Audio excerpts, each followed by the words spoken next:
তোমরা তো জানোই কি আমরা গেছিলাম রথের মেলা ঘুরতে, আর রথের মেলাতে আমরা অনেক কিছু খেয়েছি।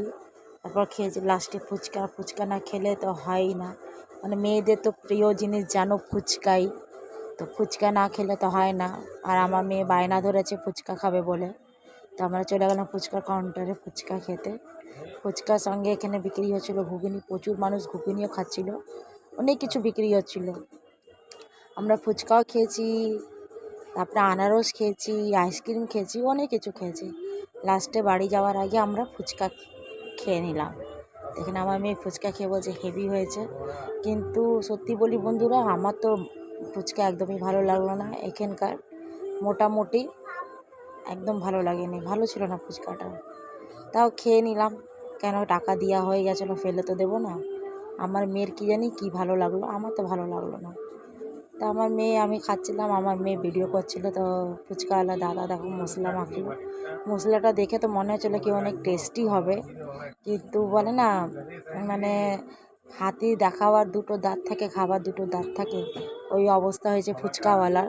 মানে যত টেস্টি লাগছিলো ফুচকাটা, মানে মশলাটা দেখে অতই বাজে ছিল ফুচকাটা খেতে।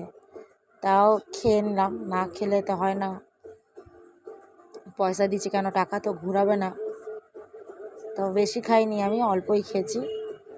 খেয়ে তারপরে আমার মেয়ে, ছোটো মেয়ে, মানে আমার ছোটো মেয়ে বললে রাগ করে, মানে আমার সোনা মা আমাকে টানতে টানতে নিয়ে গেছে এই পাঁপড় ভাজা কাছে। তা আমি ভেবেছি কি পাঁপড় ভাজা চকলেট, ওই চকলেট পাওয়া যায় ট্রেনে, চকলেট নেবে, কিন্তু না, ও আম শক্ত নেবে। ও আম শক্ত বলে, আম শক্তকে। তো আমাকে টেনে নিয়ে গেছে, আম কি নেবে, তো আম শক্ত নেবে।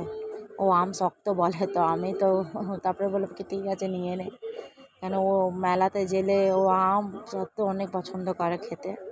তো ফির আমরা আম সত্ত্ব কিনতে কিছু কিছু জিনিস কিনলাম, বেশি কিছু কিনি নেই, কেন কি লাস্ট যেদিনকে থাকবে উল্টো রথ ওদিনকে অনেক কিছু কিনবো। তো আমরা ফির মেলাতে টাটা বাই বাই বলে আমরা বাইরে বেরিয়ে গেলাম টোটোর জন্যে। আর আমাদের এখানে এত মানে মেলা ফেলা বসলে এত রাস্তা জাম হয়ে যায়, একদম টোটো যেতেই দেয় না। অনেকক্ষণ পর, মানে প্রায় 10-15 মিনিট পর একটা টোটো এলো, তো বসলাম, বসে আমরা এই যে ঘরের দিকে রওনা দিলাম।